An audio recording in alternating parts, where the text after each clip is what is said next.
Greetings all. My name is Rose and this is the Rose Bush. This is the channel where growth happens one thorn at a time. If you're new here, please, I would love for you to join my bush and my garden. And please hit that subscribe button. Seriously, it's a good time here. It is. I enjoy it. Today, what am I getting into? Another video by LADbible. Like I've said, I really love this YouTube channel. It's a really great channel. Has so much great content for me to react to. And today I am watching one of their segments called Minutes With, and this one is with a pedophile hunter. Let's see what he's got to say. So literally I set up a profile not so long ago, probably a week or two ago, and already on that profile is 173 friends requests. And that's of a child, that's a profile of a 12-year-old girl. And I can guarantee that some of them will be linked to rings, pedophile rings. It's disgusting. But mental illness is involved. So, not for all, though. Let's get that straight. I experienced some things as a child that I really shouldn't have gone through.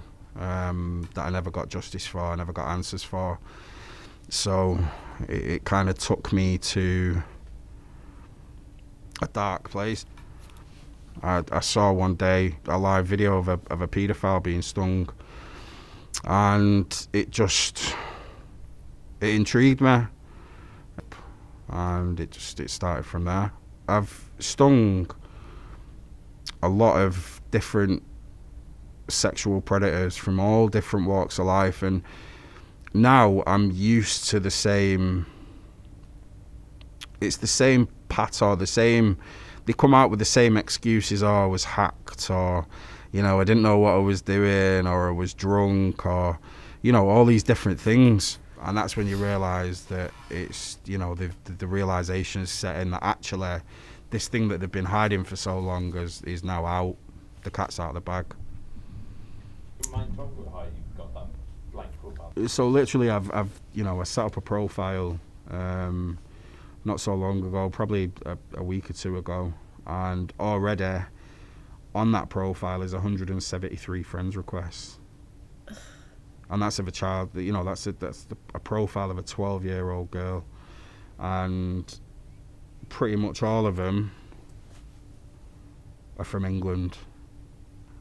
And I can guarantee that some of them will be linked to rings, paedophile rings. What's the one you feel proudest of? We had a team of decoys working for us, and a guy was under a profile called Danny Williams on Facebook.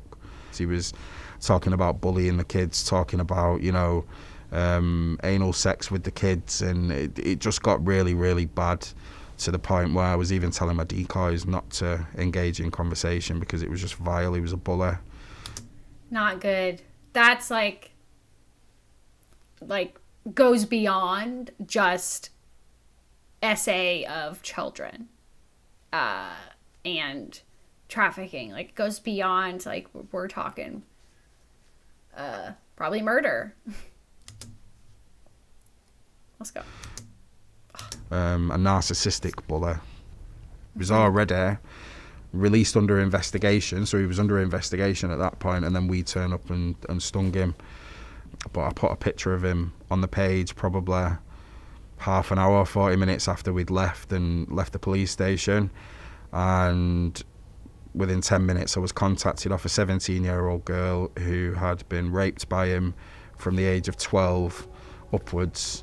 She'd never told anybody in her life that she'd been raped or abused by him, and I was the first person that she disclosed to.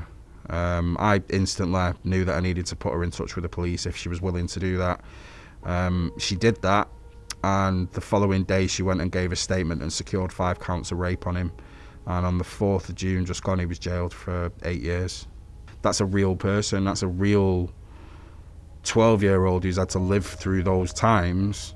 And then just because I put a picture on a Facebook page, for her to come forward and disclose, one, that she's been raped and abused by him, but then to go own it and follow it through. He had no option but to plead guilty. What a strong, inspirational young woman. Yeah, I want to definitely take a moment to recognize that person. I'm not sure if they'll ever see this video or if they've never seen that video, but we want to just acknowledge that person, that survivor of that, and acknowledge that it takes so much to confront that and to take a stand and actually speak up. So great on you, and I really hope you're doing okay. I hope you're doing all right in life and well, and I wish you all the best. That I'm sending you my love.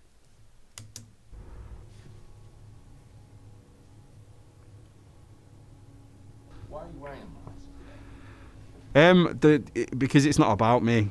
What I don't want is people stopping me in the street and saying, "Oh my God, you're a paedophile hunter." Because I've seen other hunters go down that road, and I've seen the whole Facebook persona take over. That's not me. It's not who I am. I'm just doing it because I can, and because I want to, and it's the right thing to do. Pedophile hunters get a lot of shit in the in the media. We're portrayed as vigilantes, but we're not in any way, shape or form bringing about our own laws. This is a law of the country that we're abiding by, and this is, every single case that we've processed and put through has been charged and found guilty. There's not too much vigilante about that to me. Are there people you wouldn't stop? It's a very grey area in what we do, because there are people online that are vulnerable themselves. For instance, if we get someone who starts speaking to one of the decoys and we suspect that person might have some kind of learning difficulties, contact at that point is stopped, and then we'll reach out to adult social services and sometimes the police to try and, as mad as it sounds, safeguard that person from themselves. It takes 5 minutes to check a child's device, literally 5 minutes. There's not many, there's probably 5 or 6 apps that children go on that are the most popular platforms, and they're also most popular for grooming. So if you've got a child that's on, say, Snapchat or Instagram or WhatsApp or Facebook, and you don't know who your child is talking to, then really you should know who your child is talking to, because they could be speaking to anybody. The risks online are very, very real, and your children are in danger if they're left unsupervised on an iPhone or a tablet. While I do what I do, Okay. I'm about to say something that I've never told anybody really ever, so now it's out there. Yeah, I've been catfished on more than one occasion because of the internet. I've engaged with people online in all throughout high school is when I was really active, was high school. I was attention seeking. I was looking for a place to fit in. I was looking for attention that I wasn't getting. I was just looking to feel wanted and to feel something, right? And so I looked online for that, and I was on different sites. Back then in high school, it was MySpace. That was the thing. Facebook was not a thing. But there were other sites out there that you could have profiles and engage with people from all over the world, play games, and do all kinds of things.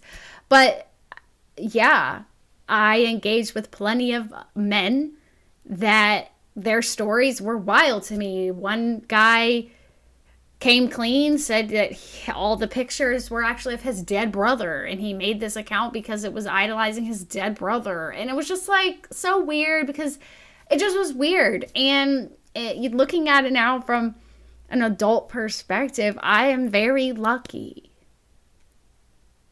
I am so grateful that all the times that I gave out my address to random people online that I thought I was in love with,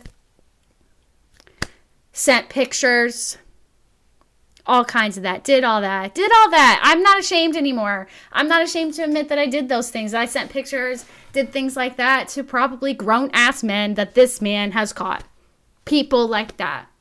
And I'm so grateful and lucky that nobody came to my house and took me and got me. And, you know, because you can be anybody online, okay? And that was in the early stages of the internet. Forget it now. You really need to pay attention to your kids.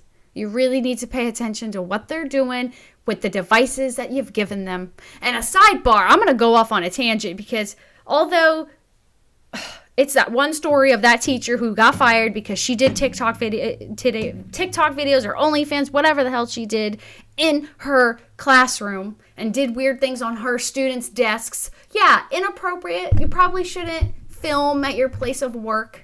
I've been there and I've been fired for it. So yeah, not ashamed to say that either. Like, you really need to be smart with the things you do. But again, to the parents' outrage at the teacher for exposing that to your children found it on them, like on their own. Okay. They found it themselves through these apps that are out there like TikTok, which is where it was. So your outrage is valid to a point because you're pointing it in the wrong direction.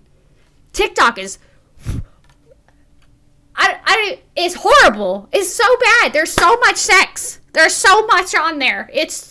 I post my things, and then I leave it. I don't even troll it. It's disgusting. So reevaluate. And I'm sorry if I'm yelling. I'm sorry. I get heated. Pay attention to your kids, okay? You gave them these devices to occupy them, and then you're not even policing. I had parental controls on my AOL account, okay? I got booted off at 8 o'clock every night. Couldn't get back on. I had time limits and everything. Nah, everybody's just freely, willy-nilly giving their kids access to the internet where you can find porn. Like, if your kid didn't find porn on TikTok and it wasn't their teacher that they were doing it, they were going to find it on Pornhub. They were going to find it somewhere. It's so easy. Hell, Tumblr. It's everywhere. Okay? Y'all need to be focused on beauty pageants. Especially pedophiles, okay? You need to be focused on beauty pageants rather than other things. Okay, like books and who's reading to the children. Okay, I'm done. I'm done. Let's finish up. I'm so sorry. Actually, I'm not. I'm not sorry. I'm not sorry for how I feel. If you've turned off the video at this point, okay, I accept that. That's okay. You're just not with it. I do, and I've done it successfully for nearly 3 years. Predators are still able. More than able, it does happen. A predator was able to get through to my son and message him on Instagram and say, this was only probably about 2 months ago, and say, I want you to send me pictures, I'll pay you money. We are seeing that as a direct result of the Facebook page being there and the awareness that's generated, we're seeing real results. I've pretty much now dedicated my life to it. Before I started that, I really struggled with my identity and who I was and what I was meant to be and where I fitted into society. If I can stop one person, just one person with this from becoming another version of me and having to live the same kind of life that I have, then, that's the power of one. You'll never truly understand how many people you're reaching, but as long as it's one, then, job's done. It's quite possibly the best therapy that I've ever had, because it's exposure therapy. Every single time I go out on the road, apart from today, I'm stood in front of a paedophile, asking them why they're doing what they're doing. And I've never got the answer. I'll never be able to understand what they do, but every time we get a result, it's as if little Mike gets a little bit of peace, a little bit of, a little bit more of the jigsaw slots into place. I appreciate you sticking around and watching this with me and hearing me rant. If you like it, if you want to hear me rant more, let me know, because sometimes I'm not sure if people care about me ranting and what I gotta say. So let me know in the comments. Also, just let me know if there's anything you want me to react to, or if you've been there where you were catfished and you know, like I was legit catfished plenty of times. People were not who they were, obviously. But again, nothing happened to me ever. But that doesn't mean, like, I'm a crime junkie and I know that things happen. And I'm not unaware of that. And I'm very grateful that I'm here. And that nothing completely catastrophic has ever happened to me as a result of my own stupidity. Okay, so on the one hand, we have to be proactive with our children and educate them on the dangers, right? So it's not just solely one-sided, because there are people out there that were me, that actively did it and engaged. So it is two-sided, but it is more so, you know, on the hand of adults engaging children. And it's just... it's a disease. I'm not excusing any of it, and I'm not putting any labels anywhere, but, you know, there is science behind it for certain individuals. I'm not a scientist, I'm not a doctor. I just know from my own research and knowledge that I have consumed to know that, you know, mental illness is a huge contributing factor into these proclivities. And that is all I will say. So again, my name is Rose, this is the Rose Bush, and I thank you for spending your time with me, and I'm very grateful you chose to do so. I hope to see you on the next one. Take care.